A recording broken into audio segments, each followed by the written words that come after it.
Bien-aimés du Christ, nous continuons notre marche vers la Pâque et nous sommes au 5e dimanche du Carême.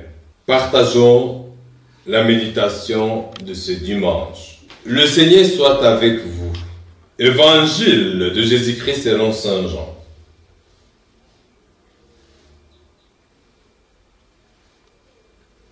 Jésus s'était rendu au mont des Oliviers. De bon matin, il retourna au temple de Jérusalem. Comme tout le peuple venait à lui, il s'assit et se mit à enseigner. Les scribes et les pharisiens lui amènent une femme qu'on avait surprise en train de commettre l'adultère. Ils la font avancer et disent à Jésus: « Maître, cette femme a été prise en flagrant délit d'adultère. Or, dans la loi, Moïse nous a ordonné de lapider ces femmes-là. Et toi, qu'en dis-tu » Il parlait ainsi pour le mettre à l'épreuve, en fait de pouvoir l'accuser.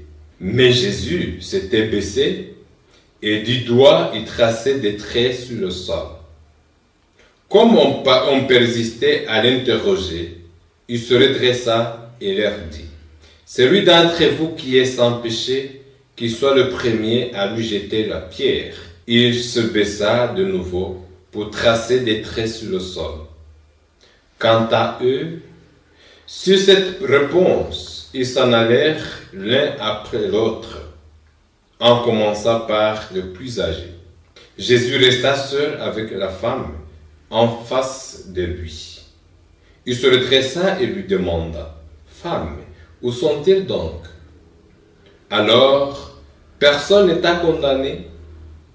Elle répondit: « Personne, Seigneur. » Et Jésus lui dit: « Moi non plus, je ne te condamne pas. Va et désormais ne pêche plus. » Acclamons la parole de Dieu.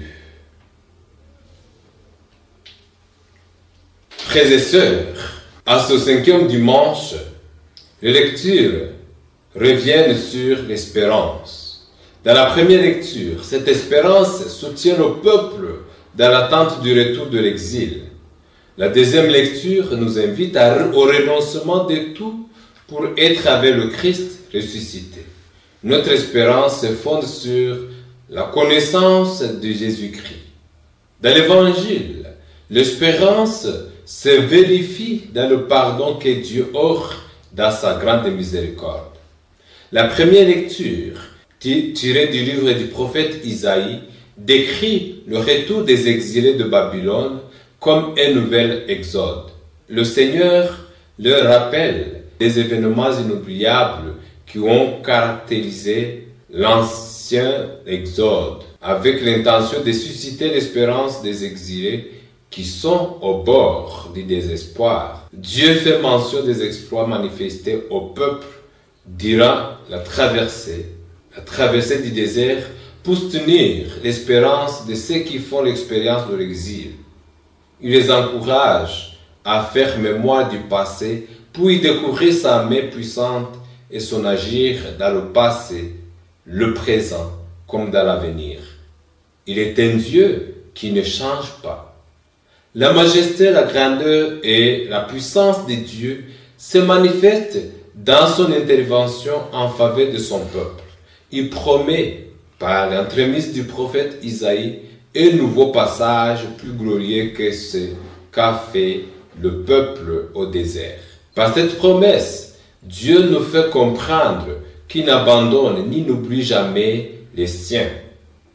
Il n'est pas intervenu uniquement dans le passé, il manifeste encore aujourd'hui sa tendresse, son amour et sa miséricorde en accomplissant ces merveilles à notre égard, indépendamment de notre égarement et de notre dureté de cœur. Il nous est demandé de comprendre que Dieu ne perd pas patience ni ne rejette ceux qui veulent venir vers lui. Dans la deuxième lecture, Saint Paul apôtre fonde toute son espérance à la connaissance du Christ qui est un bien qui dépasse tout. Il nous invite à tout perdre à cause du Christ qui nous a justifiés par sa résurrection, en qui nous avons mis notre foi. L'unique espérance de Paul et des chrétiens est en la justice qui vient de Dieu par la foi à la mort et à la résurrection du Christ. La communion aux souffrances et à la gloire de la résurrection du Christ est le but à atteindre pour chaque chrétien animé par la foi, qui est tenu par l'espérance de parvenir à la sainteté. Ce but n'est pas encore atteint aussi longtemps que nos vies ne sont pas encore totalement inondées par la puissance de la résurrection du Christ qui est mort pour nous donner la vie. Les questions que nous pouvons nous poser aujourd'hui sont celles-ci. Suis-je animé par la foi en celui qui est ressuscité pour me justifier? Éprouve-je la puissance de sa résurrection? Comment communie-je aux souffrances de sa passion? Ai-je l'espérance de partager avec le Christ sa gloire qui m'a saisi et que je veux toujours saisir sans jamais me lâcher? Tout cela nous demande de tout renoncer pour être avec le Christ, comme Saint Paul, apôtre, nous l'exhorte. Dans l'Évangile, Jésus sauve la femme surprise en train de commettre l'adultère. Cet incident prouve à suffisance qu'il n'est pas venu nous juger pour nous sauver. Toute l'espérance chrétienne trouve son sens et son fondement dans son pardon offert à la personne condamnée par la loi. Jésus nous montre qu'à la fragilité humaine, Dieu répond par la miséricorde.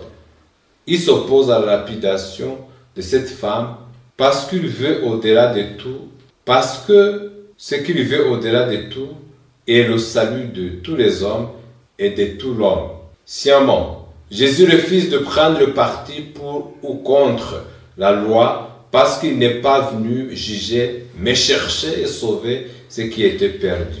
Signalons que si Jésus répondait qu'on ne devait pas tuer cette femme, on pourrait l'accuser de mépriser la loi de Moïse, s'il déclarait que la loi devait suivre son cours et que cette femme devait donc être lapidée. On n'aurait pas manqué de l'accuser d'inconséquence, étant donné sa façon habituelle de traiter le pécheur et sa pratique du pardon. On était persuadé qu'il allait s'opposer au supplice. Là était le piège qu'on lui tendait. Pour la sauver des mains des accusateurs, Jésus renvoie chacun à sa propre conscience. Que celui d'entre vous qui n'a jamais péché, lui jette la première pierre. Que Dieu nous donne la grâce d'espérer en lui et de lui faire confiance dans toutes les situations que nous traversons. Qu'il nous donne de faire expérience de sa miséricorde infinie et de son pardon. Lui qui nous fait tant de merveilles, qui nous donne de vivre pour redire sa louange et lui rendre grâce pour les bienfaits qu'il ne cesse de prodiguer dans sa toute-puissance. Amen. Bien-aimés du Christ, merci pour votre aimable attention et pour votre fidélité. Le Seigneur soit avec vous. Que Dieu Tout-Puissant, bon amour et miséricordieux vous bénisse et vous protège, le Père, le Fils et le Saint-Esprit. Amen.